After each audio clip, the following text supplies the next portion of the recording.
पाकिस्तान से खूंखार आतंकी संगठन टीटीपी यानी तहरीक-ए-तालिबान पाकिस्तान ने वहां एक ही दिन में 2 बार पुलिस वालों को निशाना बनाया, जिसमें 4 पुलिस वालों की जान चली गई। आतंकियों ने यह हमला खैबर पख्तूनख्वा इलाके में बोला। पिछले कुछ महीनों से टीटीपी के आतंकी लगातार पाकिस्तान की फौज और वहां की पुलिस को टारगेट कर रहे हैं। और इसी कड़ी में पाकिस्तान के खैबर पख्तूनख्वा प्रांत में आतंकी संगठन टीटीपी यानी तहरीक-ए-तालिबान पाकिस्तान ने हमला कर 4 पुलिस अधिकारियों की हत्या कर दी और वहीं एक दूसरी घटना में टीटीपी के आतंकियों ने पुलिस थाने को निशाना बनाया, जिसमें पाकिस्तान पुलिस के 6 जवान घायल हो गए। टीटीपी के आतंकियों ने पहली घटना को उस वक्त अंजाम दिया जब पाकिस्तान पुलिस के अधिकारी खैबर पख्तूनख्वा प्रांत के एक इलाके में सड़क किनारे अपनी गाड़ी में बैठे थे। तभी आतंकियों ने उस गाड़ी पर बम फेंक दिया, जिसमें 4 पुलिस अधिकारियों की मौत हो गई। इसके बाद आतंकियों ने इसी प्रांत के दूसरे इलाके में पुलिस थाने पर बम से हमला कर दिया, जिसमें 6 पुलिसकर्मी गंभीर रूप से घायल हो गए। आतंकियों ने ये दोनों हमला उन इलाकों में किया जो अफगानिस्तान की सीमा से कुछ ही दूर पर मौजूद है।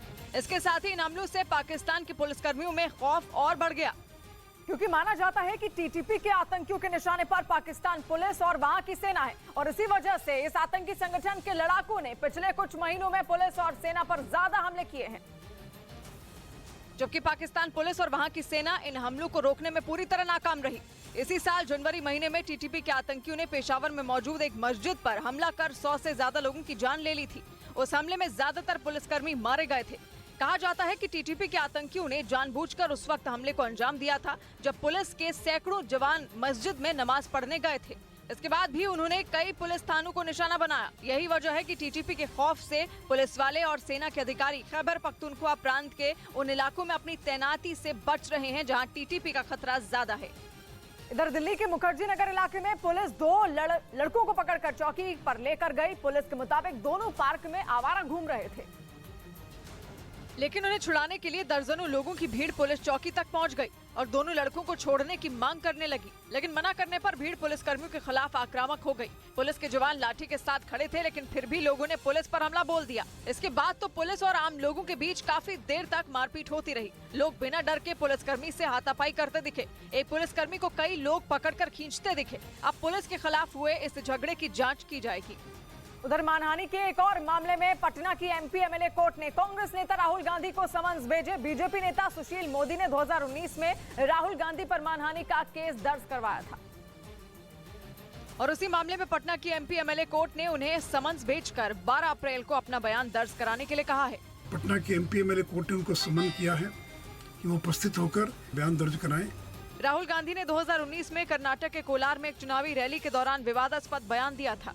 इस बीच ललित मोदी ने राहुल गांधी पर निशाना साधते हुए ट्वीट किया, जिसमें ललित मोदी ने लिखा कि वो राहुल गांधी पर यूके की अदालत में केस करेंगे और उम्मीद जताई कि राहुल वहां कुछ पुख्ता सबूतों के साथ आएंगे। राहुल गांधी ने 2019 के लोकसभा चुनाव के प्रचार के दौरान प्रधानमंत्री के सरनेम पर टिप्पणी की थी।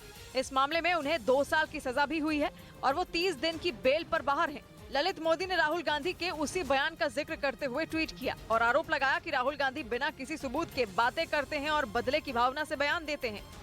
वहीं राहुल गांधी मामले में कांग्रेस नेता दिग्विजय सिंह के ट्वीट पर बीजेपी ने पलटवार किया। असल में मानहानि के एक मामले में 2 साल की सजा मिलने के बाद राहुल गांधी की संसद सदस्यता जाने पर जर्मनी की तरफ से प्रतिक्रिया दी गई, जिस पर दिग्विजय सिंह ने इस मुद्दे पर ध्यान देने के लिए जर्मनी सरकार को धन्यवाद दिया, जिससे बीजेपी भड़क गई। पलटवार करते हुए बीजेपी नेता अमित मालवीय ने न्यूज 18 के कार्यक्रम राइजिंग इंडिया में आए विदेश मंत्री एस जयशंकर का एक बयान ट्वीट किया। Rahul Gandhi had an opportunity of rectifying the situation, of expressing regret. He chose not to do so.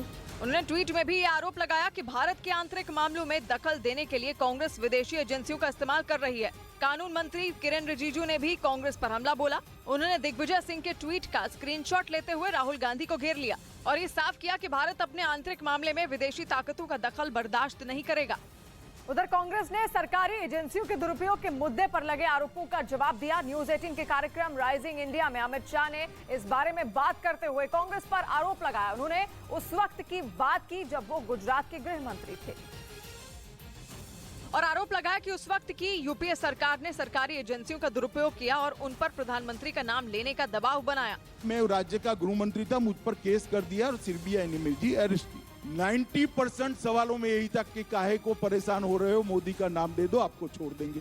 Amit Shah के इस आरोप का कांग्रेस ने बिना देर किए जवाब दिया और उनसे सबूत मांगा। गंभीरता से कुछ तो संजीदगी से बातें किया करिए, अगर आपके पास प्रूफ है तो वो लाइए। कांग्रेस लगातार सरकार पर सरकारी एजेंसियों का मनमाना इस्तेमाल करने का आरोप लगा रही है। न्यूज 18 के कार्यक्रम राइजिंग इंडिया में यही मुद्दा उठा, जिस पर चर्चा करते हुए अमित शाह ने कांग्रेस को घेर लिया।